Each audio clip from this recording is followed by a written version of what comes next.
fiction, science fiction, horror, fantasy, crime, LGBT, thriller. You have now entered the House of Mystery with your hosts, Eric Shapiro, David North Martino, John Copenhaver, and Al Warren. Heard on KCBQ 106.5 FM Los Angeles, 102.3 FM Riverside, and 105.0 AM Palm Springs. Well, welcome back into the House of Mystery. I'm Al Warren, and of course it's Wednesday, which is always a wicked day around here, and that's because we have the dreaded Michael the Holly. How you doing, Al? See, it's the Holly because we're matching Jack the Ripper. That is correct, and he's in 2 feet of snow right now in Buffalo. So yeah. You see, you have the same last name as him. So when are you going to come out and tell us instead of writing about, your dog? Well, my middle name is The, so right. I'm a reincarnated serial killer. No, you're just old. You're that old. You look it. Yes, and you're just a month younger than me. Well, yeah, but that's a very big month. A lot happens in a month. It's not that short. Well, speaking of wicked and darkness, we've got a book that we're featuring today called A Séance for Wicked King Death. With us is the author of that book, Coy Hall. So thanks for being here, Coy. Thanks so much for having me. Nice to speak with you, Coy. Thank you. Well, Coy, so this is interesting. So you got this book out, and tell us, okay, first of all, just give us a little premise on the book, and then we'll get into some more detail. Yeah, this is looking at it as a noir thriller type of story. It's set in 1956. A lot of the stuff that I write is set in the past. A lot of my books are set in the distant past, in the 17th century, and even back into the Middle Ages. So this is the most modern story I've told in 1956. It's a story, though, that is centered on a con artist, a person who is a charlatan conducting seances, and he preys upon grieving people. And he was in trouble for that in the 1940s. He was in trouble, and he got in a case of fraud, and he went to prison. And when the novel begins, he is out of prison. And he wants nothing to do with that old world, but, of course, an old colleague comes and pulls him back into this world of parlor tricks and seances, and the plot unfolds from there. So 1956, what do you do to get your head into that? Like myself, when I'm writing stuff, right now I'm covering something in the 60s and the 80s. Quite often I go back to old shows. I'm watching old movies, old TV shows. I stay away from modern things. I'm just I get totally engulfed in these sort of things. What do you do to get your mood there, or do you have to do anything? Well, I like to read novels from that period. People like David Goodis, noir novels in that vein in the 1950s. But I also like to listen to get a feel of dialogue. I like to listen to radio programs from the 50s. I'm a big fan of the old-time radio. And so shows like Dragnet and things that, with Jack Webb that began on radio. You can really get a feel for dialogue from those in that time, the way people spoke. X-1 is another favorite science fiction anthology from the radio show from the 50s. But a little bit of everything like that, reading books and watching movies, listening to radio shows, all of that gets me into that headspace. Yeah, I listen to those every night on, Richard Diamond or whatever. I go through all the old ones, and I've been listening. I've been doing that for years. It's just a great setting. It's kind of an interesting way of writing as well. It's different than modern writing. Let's talk about your main character here, or one of the Royce Pembrook. So who is Royce Pembrook, and what kind of relationship do you find yourself having with Royce? Royce is one of my favorite characters I've ever created. He is, I found him to be just a very layered person. And as I told this is a short novel at 200 pages, but I felt like I really brought out a lot of him, and kind of just broad brushstrokes of his past. But as a character, he's someone who was born into wealth, and he is someone who experienced having wealth and losing that wealth.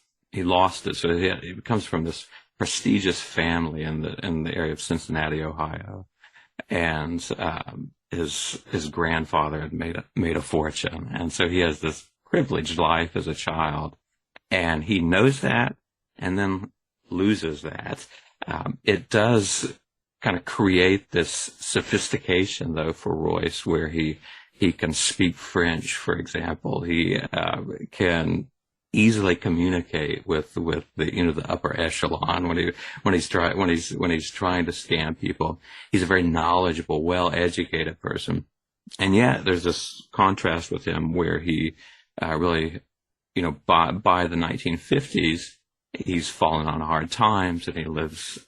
He's essentially in the gutter at that point and struggling mightily. So he's got this background to him, and it really shapes how he sees the world. He is not someone who necessarily look up to. I don't think I even agree with all of the things that Royce does and says and thinks, but I find him, this fascinating person. And above all, he's, blessed with this charisma in which he can make people think what he wants them to think, and that serves him well in his con game. And so how do you experience him? Do you hear your characters, or do you see them like a movie, or maybe describe that? Yeah, I hear Royce. The novel's told in first person, so it's Royce talking, and it's Royce's thoughts, and I channeled that. I tried to channel that when I was writing it and think like Royce would think and speak like Royce would speak. And he, again, having this background, this sophisticated background, and this, education informs how he speaks. And yet, he knows how to deal with different types of people too. So, I certainly hear Royce when I'm writing that character. You just don't drive when you're hearing these voices, do you? Yeah, all the time. Yeah, it works for me. So, hey, there you go. People leave me alone. I just always stay off the road. Question on him. Your protagonist. It sounds like he's not like perfectly a great person, good person deep down, or is he? And I mean, it sounds like it's quite a rich character that you have here. That is that what you're trying to do? Is not have just like this perfect person? Yeah, I don't think Royce. I don't think anybody would read this book and conclude that Royce is a good person. He is always looking out for himself. I think what makes him interesting is that he's likable. You don't like what he's doing, but you want to like Royce. I think of people like that in real life, where you want them to like you, and you want to like them, regardless of their behavior sometimes. And I feel like it's his charisma that carries that off. Right. And something like that, I guess you kind of really got to get into the head and explain why they do the things they do. If there must be a reasoning to him trying to scam people, for instance, other than just make money. There's something else going on, I would guess. Yeah, Royce is an entitled person. I think that comes from his background of being born into wealth and never earning wealth. And he feels he deserves it, and he will, he will try to get to that end by any possible route. And people are in his way. I don't think Royce deeply loves anyone, right? He has shallow feelings towards other people, but he certainly loves himself, and he is always looking out for himself and his own personal gain. One thing that I really liked playing with this character was how Royce thinks a certain way and speaks in another way. Right, he thinks in a certain way and speaks in another way, and I was influenced by that, by the novel In a Lonely Place. In a Lonely Place, wherein the character is thinks a certain way and is extremely violent internally, but is very likable and charismatic, outside. With that, do you have a subtext, a meaning underneath the story besides what's happening in the main part, besides the entertainment, let's say? Is there some sort of a subtext? Yeah, I think that there's a lot of social commentary about the 1950s. My main job is being a historian, and I'm very interested in 1950s and all the problems of society in that time. And there's a lot of commentary. Royce is a homosexual man in the 1950s, and he's openly gay in the 1950s, which is part of the novel. And that's part of how he deals with that and what he faces. And I think kind of getting into those layers, regardless of what you feel about Royce as a character, getting into those layers of society in the 1950s is certainly part of the book, and was part of my intention with it. So a question on there must be a lot. You said you're kind of a historian, so do you do like direct research on that specific book you have? Let's say, you said that you go back far in history. So do you really do some research first before you go into that? Yeah. Or while you're doing it? Yeah, absolutely. I generally read, nonfiction books about the era which I'm writing, histories about that era that I'm writing, always. And I try to do that before I write the book and while I'm writing the book, because you never know where you'll hit inspiration along the way. I just remember when I was doing one of my fiction novels that my editor said that with a tad bit of a historical fiction, I mean, even though it's fiction, you better have your facts right, because people that love that era will hate it if you get the facts wrong. Right, yeah. So. And I feel that's one of so with my books, I do try to keep separate the historian side and the author of fiction side. I try to keep those things separate because I don't want things in the book that are anachronistic, and especially in language. I always try to keep a focus on language and word usage in the time. I don't try to go for a lot of gimmicky jargon from the time. I don't lay that on, but I do try to keep it true to the time.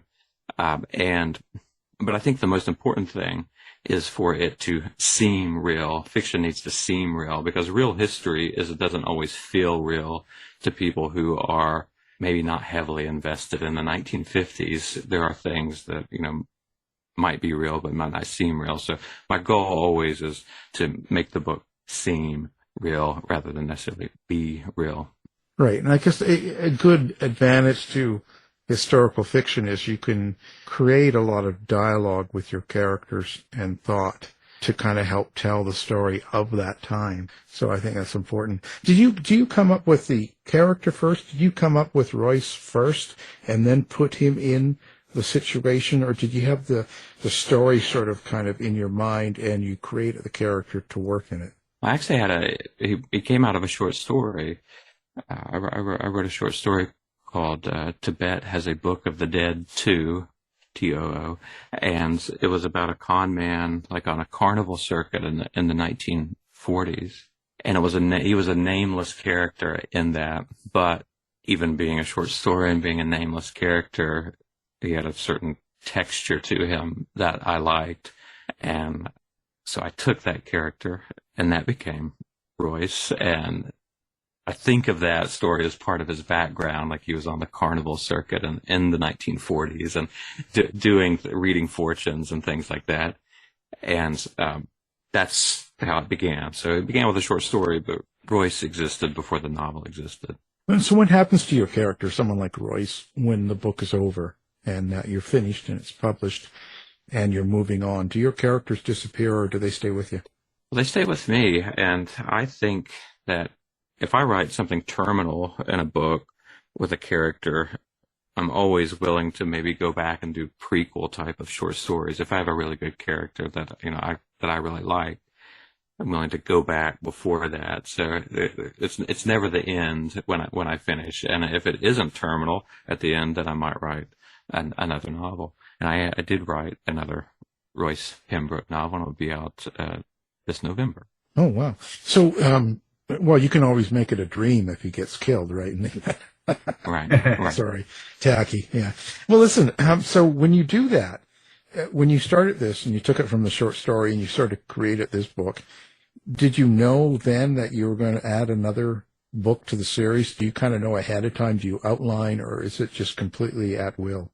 No, I didn't know how this book would end. Therefore, I didn't have any idea of writing another book with this character. When I first started it, when I first began writing it, it was right at I wrote it back in 2020, right when lockdown and COVID had began, and I thought, I'm going to write a crime novel, and I had that character and stuff, so I did that, and it was going to be a standalone novel at that point. But the way it ended, the way the novel ends, I feel like there's more for this character to do and say. So there's one more novel out of it. That's probably going to be the end of the Royce Pembrook novels. I don't like to repeat myself too often. So Will that be the end of your crime novels too, or do you continue that? No, I plan to write more. I like to write a lot of genres, but crime's one I love to read, and so I'll definitely return. So when you do something like this and you're writing the book, do you ever think about the reader? I do, and I think of the readers of different genres too. As I think that's an important thing when you do write in different genres, expectations of readers and maybe tolerance of readers when you're thinking of violence and things like that. And that is something that goes into my mind always when I'm planning out the book, but also when I'm editing the book and kind of going over and doing subsequent drafts. I think of, are you in this genre reader's mindset? That's definitely a thought. So you have to be conscious of the amount of violence or how you write violence, let's say, or murder or bad things in the book itself, right? Yeah, so violence occurs, but it's always, and I guess one of my thinkings with crime books is, you're going to show someone being hit, but you're not going to discuss the impact of that hit. Someone was just hit, right? In other genres, you might describe that impact a little more. So it kind of, I guess you pull the camera away. I had that thought with writing this book, and I did tone it down. I'd written kind of more visceral fighting. There's one particular scene in the book where someone has a sock that's full of broken glass, right? A sock full of broken glass, and he's beating someone with a sock of broken glass. And obviously you could describe that as much as you wanted, the impact of that. And so I did, think of that when I was editing it, and kind of edited that part, the impact part, down. Does that include language too?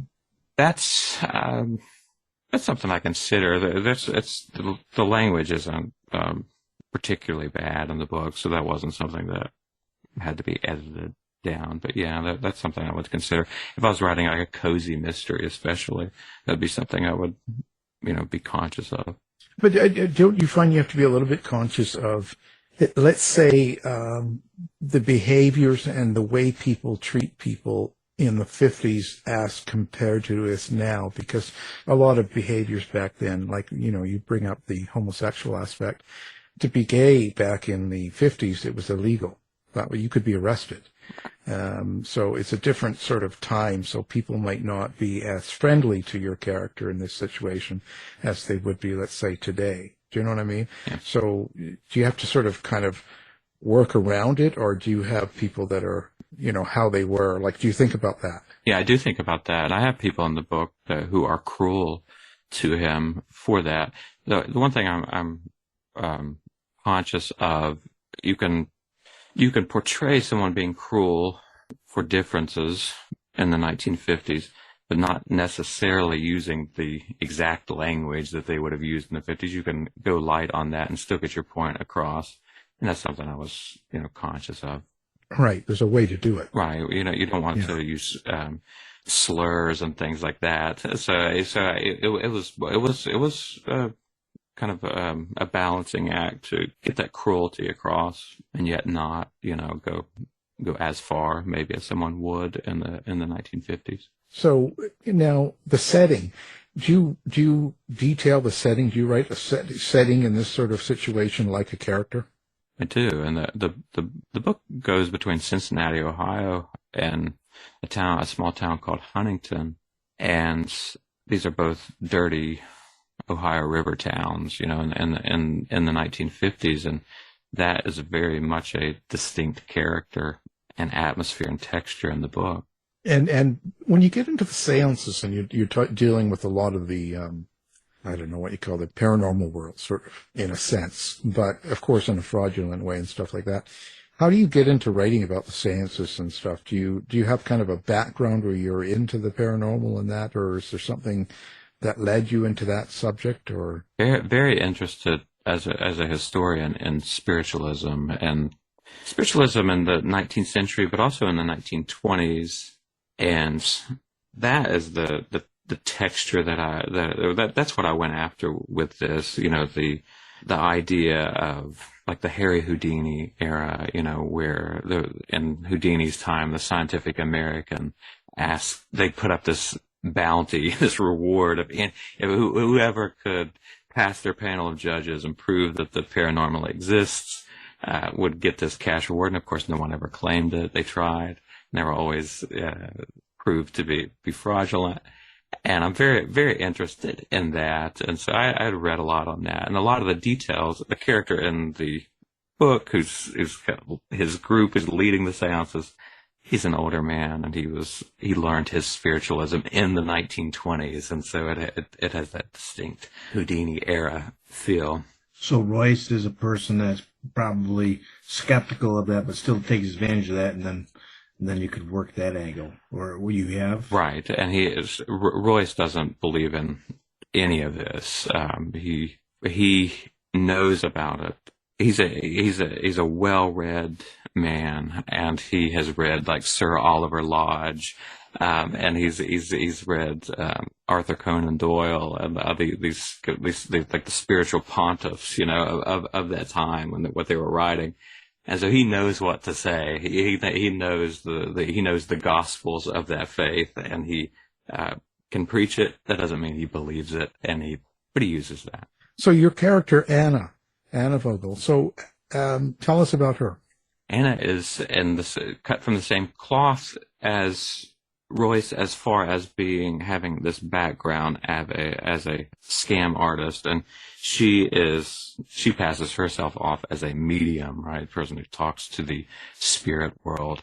One contrast with Royce is that she comes from a background of poverty, and she has, she kind of has this awe of Royce's background and this jealousy about Royce's background, and she is where he can talk to, the people he's scamming, upper class people, with ease. For Anna, she always feels like she's kind of tattooed with her poverty, and always this kind of self-conscious feeling about it. And so that's a contrast with her. How do you get into writing a female character then? Well, one thing I always try to do, I know my limitations. And when I will write it without input first, I'll write a woman without input first, but I always make certain to have my wife read it, and I have two sisters, so I have my siblings read it, and I tell them to be as critical as possible. And they will say, a woman wouldn't think like this, or a woman wouldn't do this in this situation, or a woman would feel this way in this situation. And they give me detailed feedback, and I will do another draft just focusing on female characters in the book based on that feedback. And I do feel that it fleshes them out, and it prevents some of the pitfalls that can come from not consulting women when writing women. Right. How much of yourself do you think you put into each character?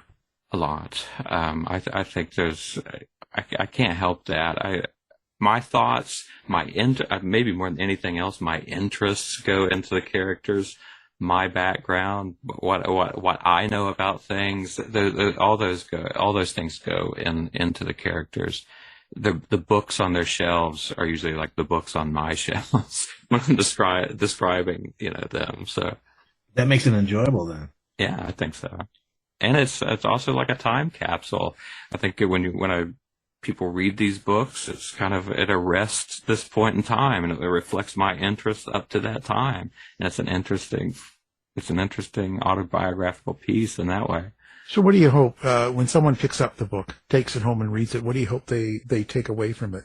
Well, I'm very simple about that. I hope they have a good time with it and enjoy it. It's written the plot moves fast in it, and I hope it's kind of grips them and carries them to the end, and they enjoy reading it. I don't really expect anything else out of anybody other than that. There is subtext in the book, and I feel like richness to the characters and to the setting and to the talk of spiritualism and these things. But I just want people to enjoy the book, enjoy the plot. So now, when did you get into writing? When did this start for you, where you decided you were going to write books? Well, back when I was a teenager, I wanted to write screenplays. Well, I actually wanted to write, talking earlier about radio programs. I began trying to write like radio programs, these are old time radio style, and I wrote some scripts there, and then I thought I'm going to write film scripts. But then I learned that I didn't actually enjoy collaborating with other people, which is a big limitation with those things.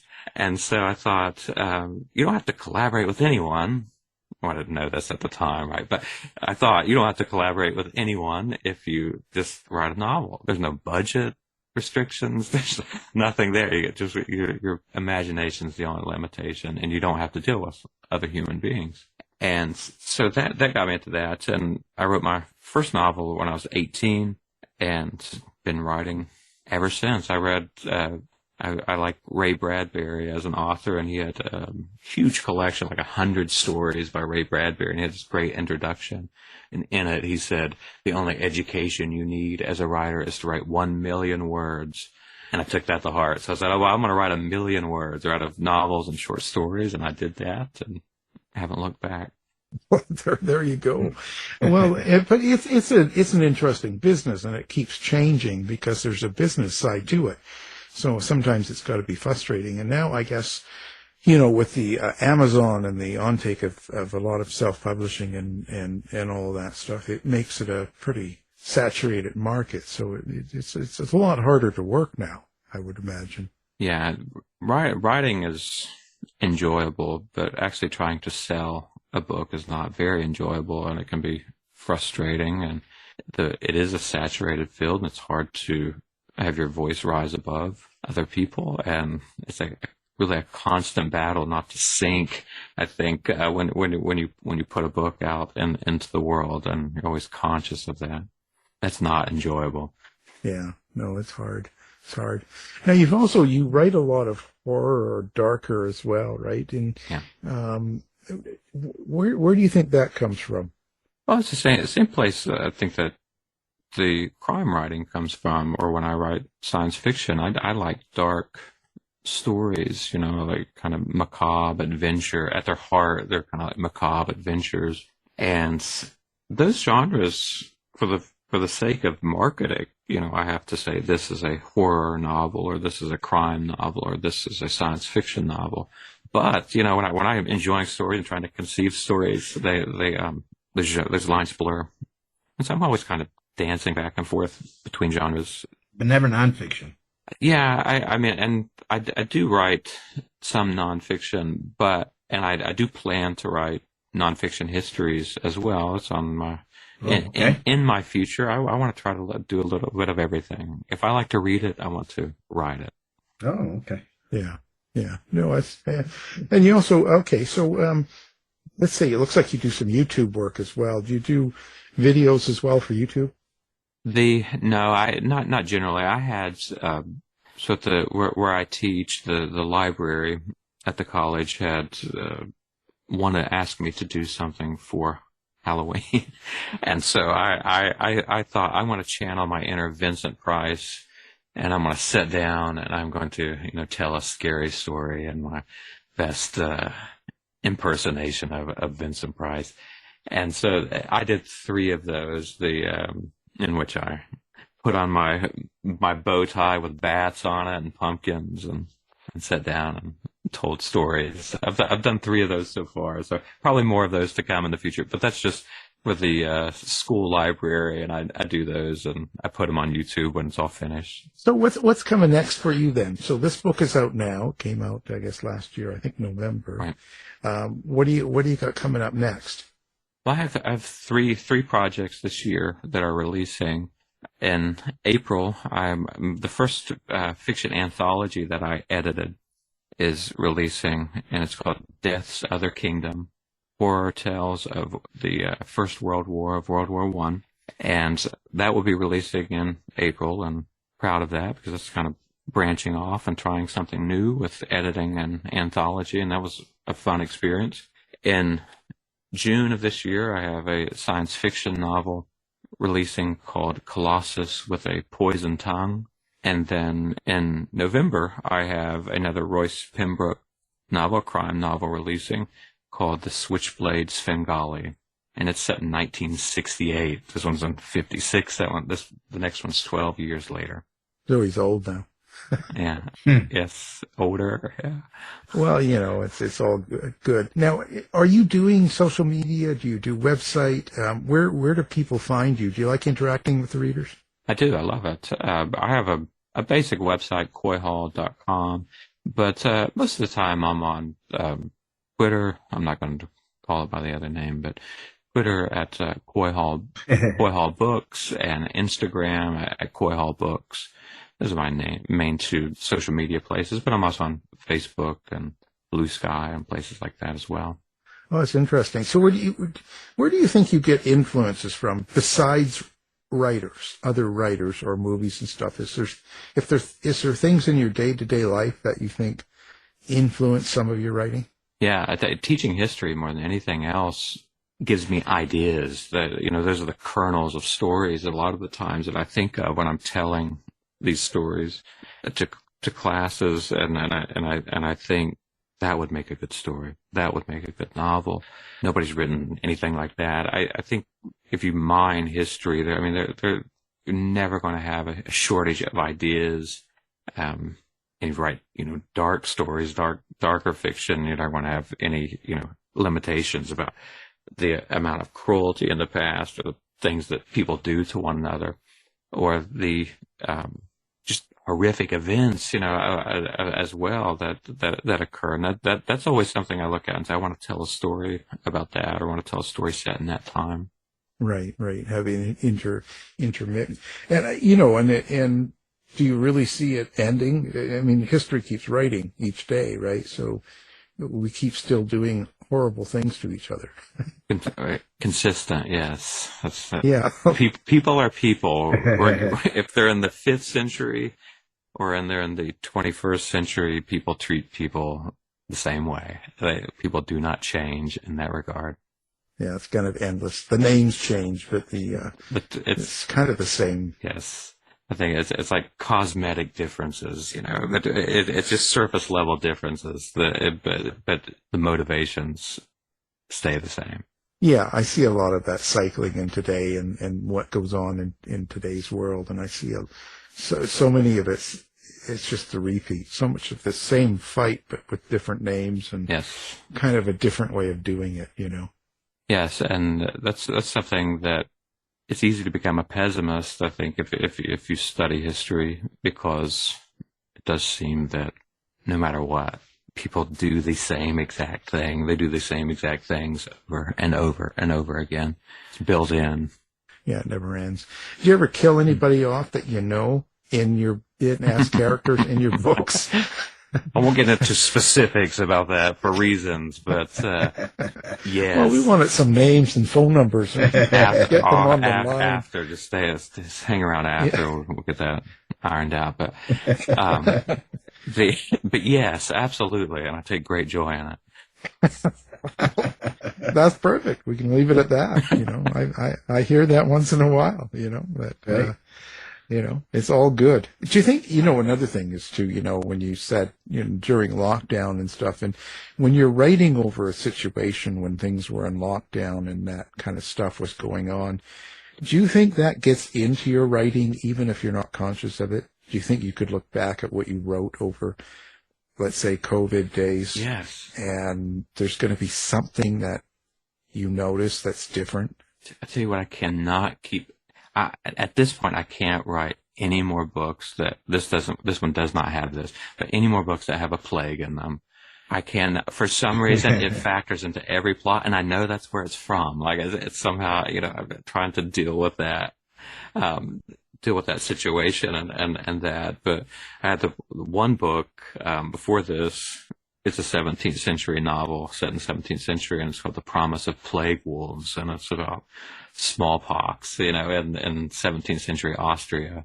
And I know that's where that comes from, And I'd written a short story for an anthology called The She-Wolf and Saint Edmund, and it's set during the Black Death in the Middle Ages, and I need to quit. Yeah, enough is enough, It's just funny because I always have the YouTube and I'm running old movies when I'm working, and one came on the other day, and it was about I think it was the TB that happens in New York, and the outbreak and the plague and all this stuff, and then they had all these. They had protesters saying don't inject the poison. And it was just, right, it was so today. Yes. Well, I had read this book called Pax Americana, and it's a really interesting, it's a nonfiction book, and it's about smallpox epidemic during the American Revolution. So 1775, it breaks out, and they didn't have the smallpox vaccine back then, but they had inoculation, right, where they would intentionally infect you. Kind of rub like a scab, like they get pus from a scab and give you smallpox that way, and it would give you a milder case, and you were likely to survive it. And yet, and this is the 1770s, people came out in protest of that, saying you're defying God's will, by inoculating. And so it was fascinating to me. This book was written back in like 2005, I think, so it was not influenced by COVID. And yet the arguments against inoculation were very familiar when I read that.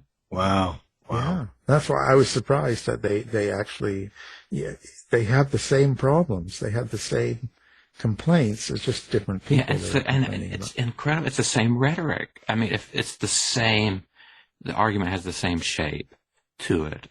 And it's just incredible to me that is that consistent. What's interesting is I'm in the family of that type, which I'm not, but it's really millions of people. So I just tell them, I said, listen, millions of people, humans, are wrong, regardless of which side is correct. Right. That just doesn't do well for human beings. Right. Yeah. Yeah. Yeah.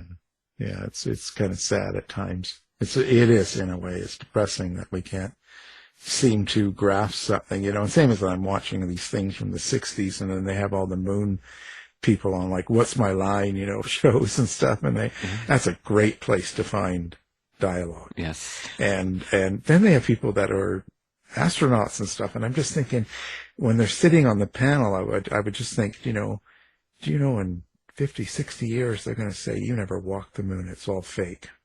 Yeah.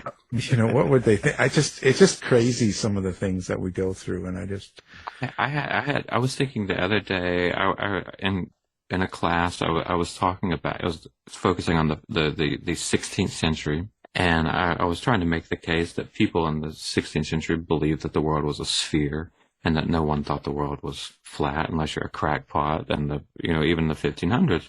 And I thought to myself, more people on YouTube today believe that the world is flat than believed it in the 1500s. Yeah, I had Mark Sargent on the show. He's the leader out of Portland, Oregon of the Flat Earth Society, and he has 300,000 people that have joined the Flat Earthers Society. 300,000. No shortage of believers, yeah. So, hey, things are looking up. this being human thing's going great. Yeah, we're doing really well. It's moving right along. Yeah. Anyway, well, that's fantastic. We're glad you came on the show. Good little talk. And we'll have your website, your books, everything's going to be up on ours so people can find it easily. And what can I say? Of course, it's been a pleasure. And your newest book, of course, the last book and what we were talking about is A Séance for Wicked King Death. And Coy Hall is the author and guest. Thank you. Well, thank you both very much. Nice speaking with you. You've been listening to the House of Mystery radio show. To find out more about our guests, hosts, or shows, go to www.houseofmystery.com. Show's over for now. Was it as good for you as it was for me? Yeah. Good night. This has been a production of Something Weird Media. I'll be back.